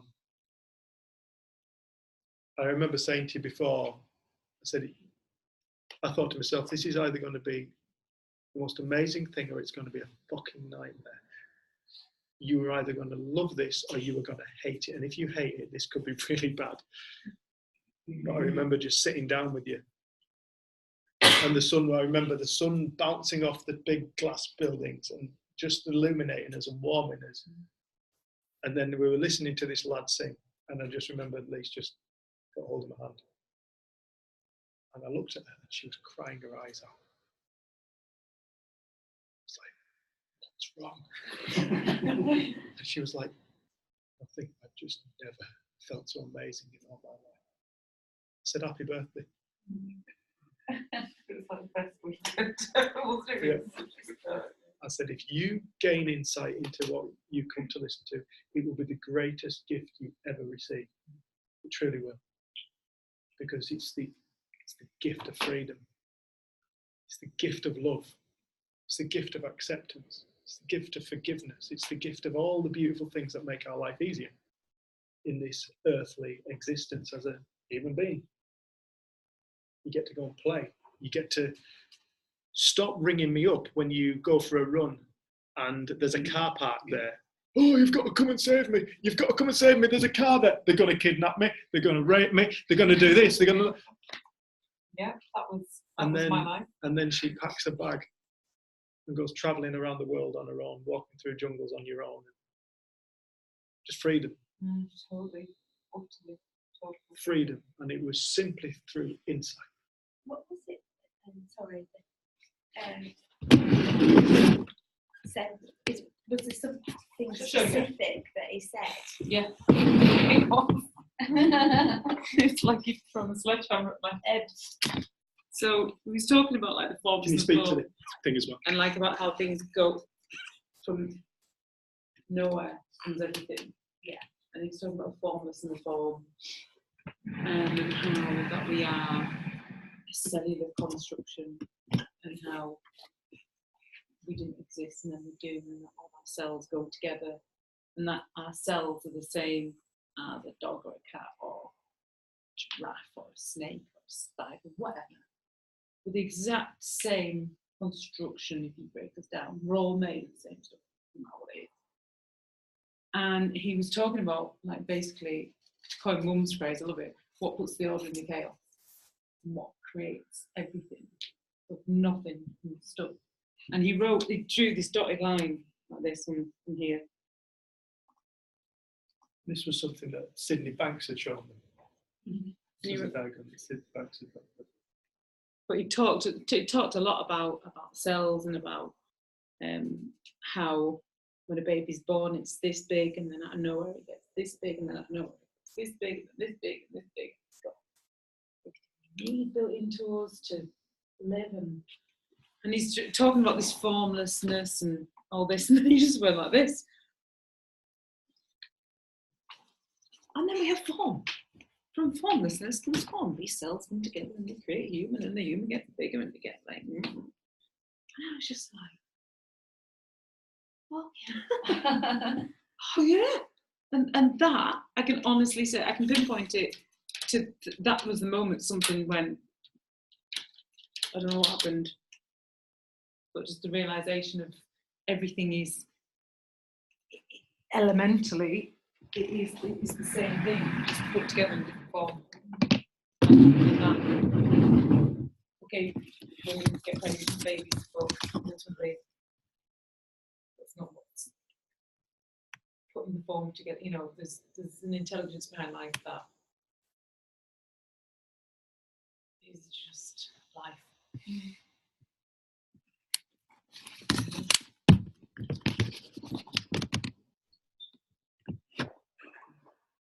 It's fascinating. It's a fascinating journey of discovery. It really is. And it's like that blew Lisa's world apart. I know Ed sat there one day, got in the van, saw a cigarette lighter. Oh, I'll have a cigarette. I didn't want a fag before I saw a lighter. I wasn't a smoker. And then I saw a lighter, I was like, whoa, what fag now? It was just a thought, wasn't it? I didn't want to. I didn't want to find just like a second before. All of a sudden, oh, leave flag, crazy. Why? It's like Ed can have insight from a cigarette lighter. You know, it's like Bradley with a leaf. People wake up, mum and a walk around the fell. I wanted to have what you had. It doesn't work like that. No. I can never see things the way you do. That was one of your freeing insights, wasn't it? When That mum, was a big insight to me. do you want to talk? We talk about that because I think it's quite an important point. Can you speak up? So Dave got it.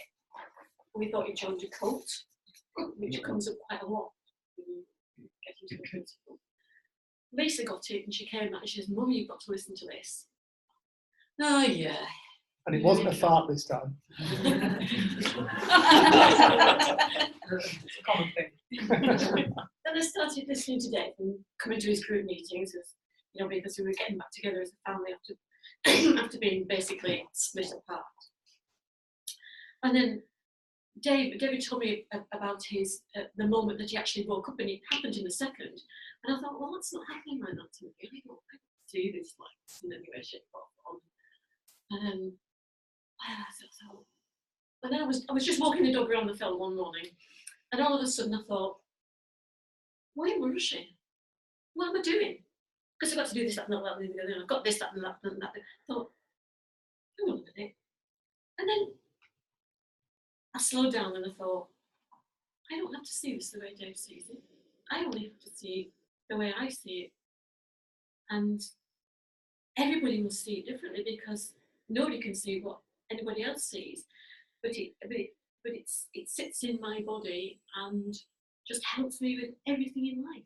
It's just there all the time. I'm part of the universe and part of everything. And it just makes me, I don't know why, but it just makes me a much better person with everything I do. Thanks, Dave.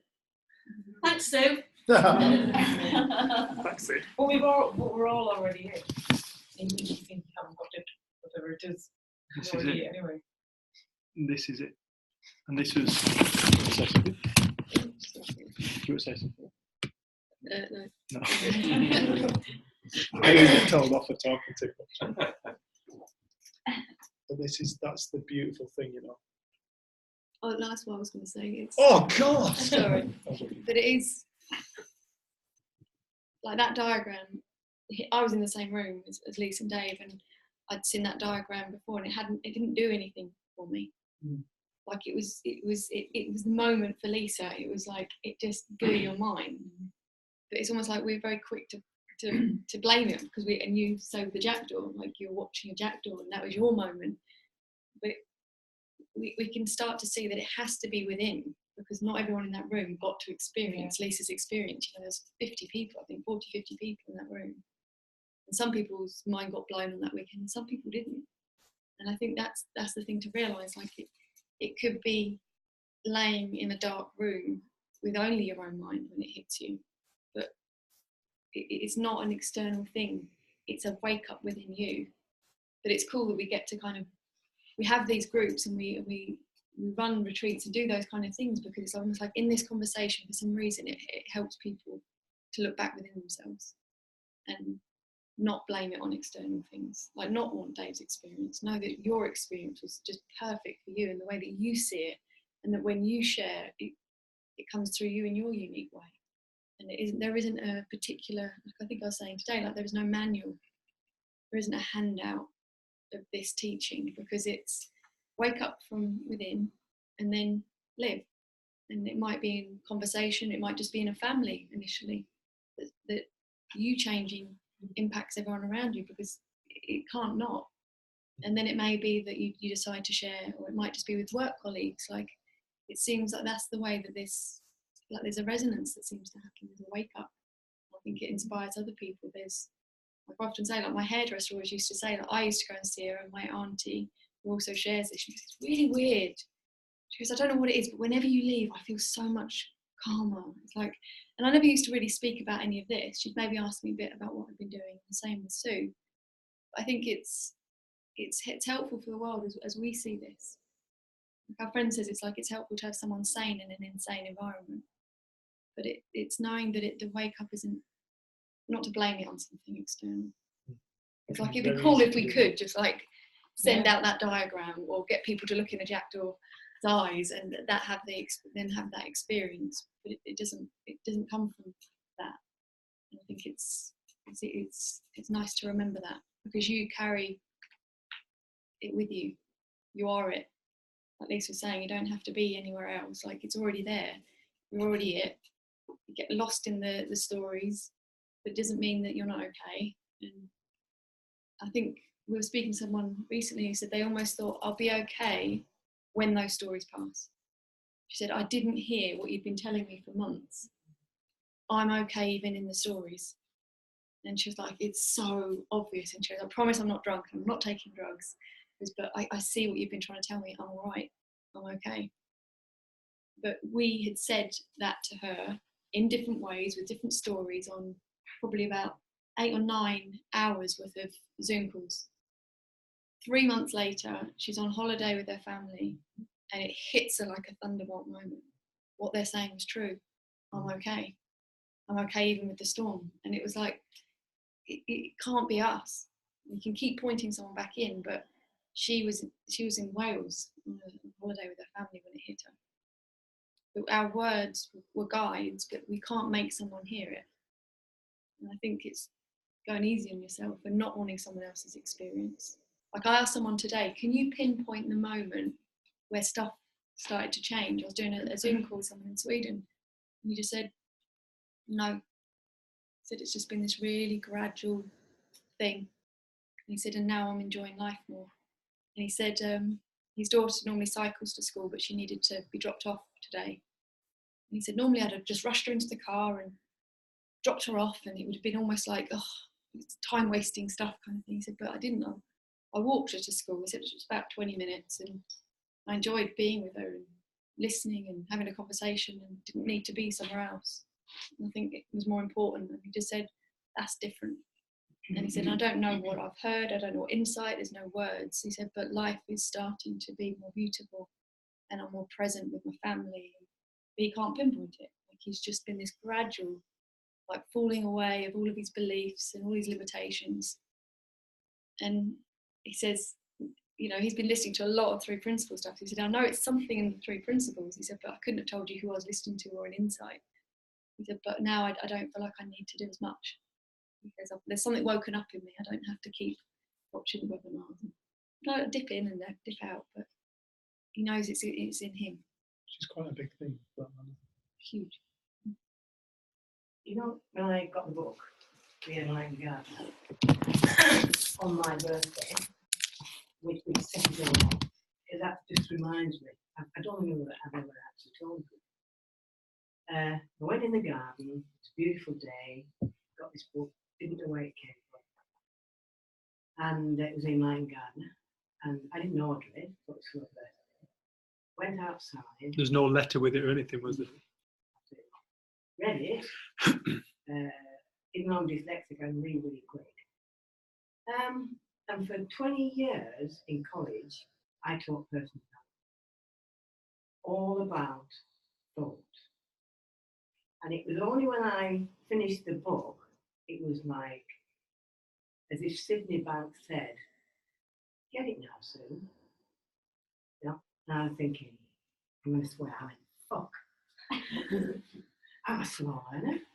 It's taken me 20 years to actually get it.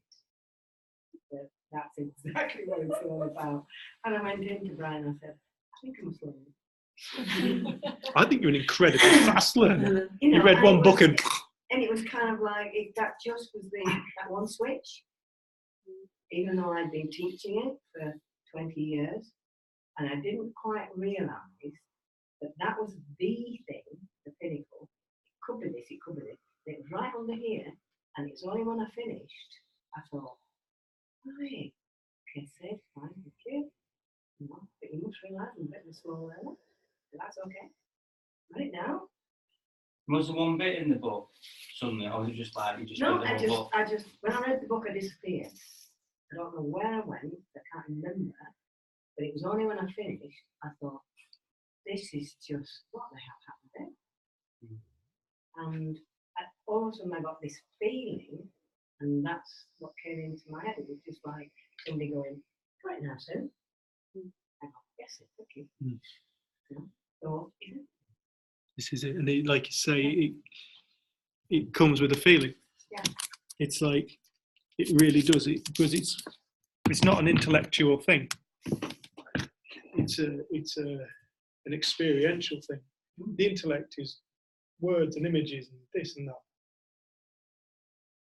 But when you wake up to what you truly are, this isn't an intellectual process. It's not something you can think your way to. You cannot analytically think your way to finding yourself. You will just create concepts and concepts and concepts. But eventually, at some point, the you that you associate with all the beliefs and stories, that ultimately that's what the ego is, that's what we tell everybody we are, when that takes just a crack in that moment. You saw this once. Ed saw this. In that moment, it lasts just for a split second, possibly for somebody, can completely transform their lives. One split second of true realization, beyond the intellect, beyond the ego, completely and utterly transform an individual's life for the rest of their life. Hinduism and Buddhism and Jesus Christ would say, and for continuous lives. But there is something that really stands in the way of people really, really finding what they're looking for. And it is a belief. It's a belief of, like my mum, I'm glad you pointed this out, because it's such an important thing. If we have an idea of what it looks like, drop it. It's not that. It never is it. It doesn't matter what you think you've dreamt up, it's not that. That's a concept. It will always be a concept. It can only ever be a concept. It can't be anything else. And it's not a concept. It's not a belief. It's a fundamental fact. And that we are that fundamental fact, like Lisa said. You can't hide from it. You can mistakenly identify yourself as being something else, but it is still shining through you. You're just lost in thoughts. We're just lost in beliefs. We're lost in the ego. It's nothing that we aren't already. Everybody is already this. Everybody is already the ultimate creative force of life. The ultimate freedom. Everybody's it. But we create concepts and ideas, and an individual who goes, I often ask people this question, what does this look like to you? If you were to start to get a grasp of this, what would it look like to you? Well, it would look like total oneness with God, as Bradley said today. You already are. What makes you think? What makes you think you're not? What makes you think you're not already? That was it. What makes you think you're not already? Beautiful question. What makes you think you're not already? I've heard people say, I live in perpetual happiness and joy. Good luck with it. To me, the old saying about in China where the enlightenment's at the top of the mountain, if you carry a big heavy rock, and on the way up, this young lad's carrying this massive heavy rock to go and find enlightenment at the top. And he meets a man carrying his rock back down who's obviously been to the top. And the young man stops him and says, excuse me, can you tell me what's enlightenment like? And the man puts his rock down, stands up, looks him in the eye, bends down, picks up his rock, and carries on walking. It's life. Sydney Banks said, everybody is already enlightened, they just do not know it. Everybody is already the fundamental truth of the universe, lost in the disguise of wanting to be a certain kind of person, wanting to be this, wanting to be that. I should be more like this, lost in these stories. It's all lost in a story. The only thing it is, it's a thought. The only thing that separates or creates the illusion of separation is thought. Creates the illusion of separation between us, all of us. different cultures, between humanity and nature, creates the illusion that nature is not human being is not nature. It creates the illusion that creates all illusion, just thought. So anybody who thinks that they know what they're looking for, drop it. It will never be it. And when that individual, it awakens itself within the individual, they will know why. Because they will recognize it was never that. Shit, that didn't even come close to what I am.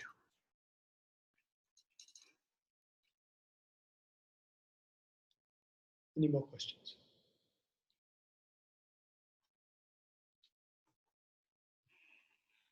No questions online?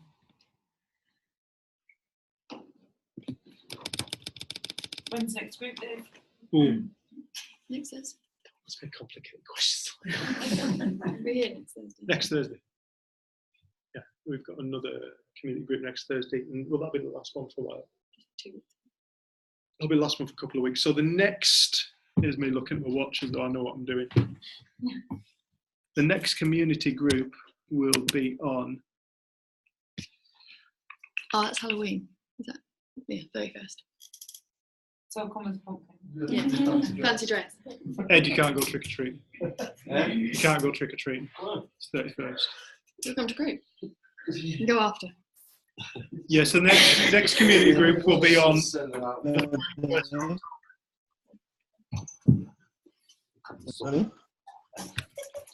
okay. Yeah. Hiya, Mr. T, how are you doing? I'm good, and you? Excellent, sir.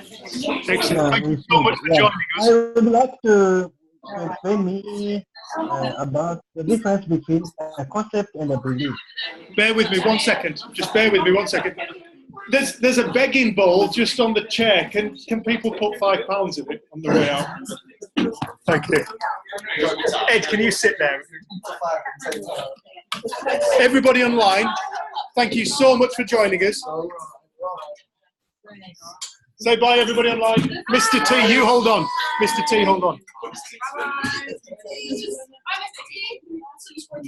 Thank you, everybody online, for joining us. Bye-bye. Thank you so much, Anna. Thanks, Christian. Thanks, Doran. Thanks, Lou. Thanks, Karen. Christian, see you soon, dude.